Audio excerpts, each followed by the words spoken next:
அண்மைச் செய்தி. இந்திய தேர்தல் ஆணையத்தின் புதிய தலைமை தேர்தல் ஆணையராக ஞானேஷ்குமார் நியமனம் செய்யப்பட்டிருக்கிறார். கூடுதல் விவரங்களை செய்தியாளர் மாணிக்கம் வழங்க கேட்கலாம். மாணிக்கம், வணக்கம். விவரங்களை சொல்லுங்க. நாட்டின் 26வது தலைமை தேர்தல் ஆணையராக ஞானேஷ்குமார் நியமனம் செய்யப்பட்டு அறிவிப்பு வெளியாகி இருக்கக்கூடிய சூழல்ல நாளை தினம் அவர் இந்தியாவின் புதிய தலைமை தேர்தல் ஆணையராக பதவியேற்பார் என்ற அறிவிப்பும் தற்பொழுது வெளியாகி இருக்கிறது. கூடுதலாக இந்திய தேர்தல் ஆணையத்தின் புதிய ஆணையராக விவேக் ஜோஷி நியமனம் செய்யப்பட்டிருக்கிறார் என்ற தகவலும் வெளியாகி இருக்கிறது.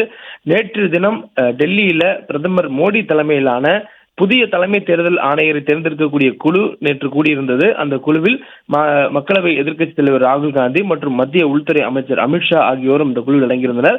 அந்த குழு நேற்றைய தினம் கூடியிருந்து புதிதாக தலைமை தேர்தல் ஆணையரை தேர்ந்தெடுப்பதற்கான பணிகளில் ஈடுபட்டிருந்தது. அந்த குழு பரிந்துரைத்திருக்கக்கூடிய பெயர்களில் தற்பொழுது தேர்தல் ஆணையராக இருக்கக்கூடிய ஞானேஷ்குமாரை இந்தியாவின் புதிய தலைமை தேர்தல் ஆணையராக அறிவிக்கக்கூடிய அந்த அறிவிப்பானது இடம்பெற்றிருக்கக்கூடிய சூழல்ல தற்போது இந்த அறிவிப்பு வெளியாகி அவர் நாளை தினம் பொறுப்பேற்பார் என்றும் சொல்லப்பட்டிருக்கிறது. தற்பொழுது நாட்டின் புதிய தேர்தல் ஆணையராக பொறுப்பேற்கக்கூடிய சூழல்ல அவருக்கு அதாவது 6 ஆண்டுகள் அல்லது அவருடைய வயது 65 காலத்தை அடையும் வரை அவர் பதவியில் இருப்பார் என்ற தகவலும் சொல்லப்பட்டிருக்கிறது. மேலும் தற்போது ஞானேஷ்குமாரை பொறுத்தவரையில் 1988ஆம் ஆண்டு IAS அதிகாரியாக கேரளா பேச்சை சேர்ந்தவராக அவர் பணியில் சேர்ந்திருக்கிறார். பல்வேறு அரசு பொறுப்புகளில் பல்வேறு நிலைகளில் அவர் பணியாற்றியிருக்கிறார். உள்துறை செயலாளராகவும் நாடாளுமன்ற விவகாரத்துறை செயலாளர் என்று பல்வேறு நிலைகளில் மத்திய அரசினுடைய துறைகளில் அவர் பங்காற்றியிருக்கிறார். தொடர்ந்து பல்வேறு திட்டங்களில் அவருடைய செயலாக்கங்கள் இருக்கின்றன. இந்த சூழலில் அவர் ஏற்கனவே தற்பொழுது இந்தியாவின் தேர்தல் ஆணையராக பணியாற்றியிருக்கக்கூடிய சூழல்ல அவருக்கு பதவி உயர்வாக புதிய தலைமை தேர்தல் ஆணையர் என்ற பொறுப்பு ஞானேஷ்குமாருக்கு வழங்கப்பட்டிருக்கிறது. மேலும் அவர் பதவி உயர்வு பெற்றதை அடுத்து இந்த தலைமை தேர்தல் ஆணையருக்கு அடுத்தபடியாக இருக்கக்கூடிய தேர்தல் ஆணையர் பொறுப்பு காலியாக இருப்பதனால் அந்த பொறுப்புக்கு விவேக் ஜோஷி என்பவரும் தற்பொழுது நியமனம் செய்யப்பட்ட அறிவிப்பு கிடைக்கப்பட்டிருக்கிறது.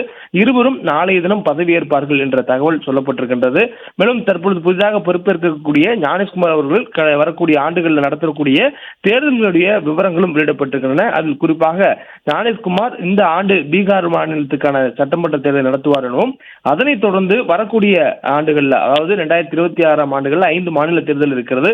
குறிப்பாக தமிழ்நாடு, மேற்கு வங்கம், அசாம் உள்ளிட்ட கேரளா உள்ளிட்ட மாநிலங்களுக்கான தேர்தல் நடைபெற இருக்கிறது. அதனைத் தொடர்ந்து வரக்கூடிய அடுத்தடுத்த தேர்தல் என அவர் வரிசையாக நடத்துவார். தற்பொழுது அவருக்கு வயது 61. அவருக்கு பதவி காலம் 6 வருடம் அல்லது அவருடைய வயது 65 அடையும் வரையில் அவர் பதவியில் இருப்பார் என்று சட்டத்தின்படி சொல்லக்கூடிய சூழல்ல தற்பொழுது அவர் 61 வயதை அடைந்திருக்கிறார். அவர் 65 வயது வரையிலும் தேர்தல் தலைமை ஆணையராக பதவி ஏற்பார் என்ற ஒரு தகவலும் சொல்லப்பட்டிருக்கிறது.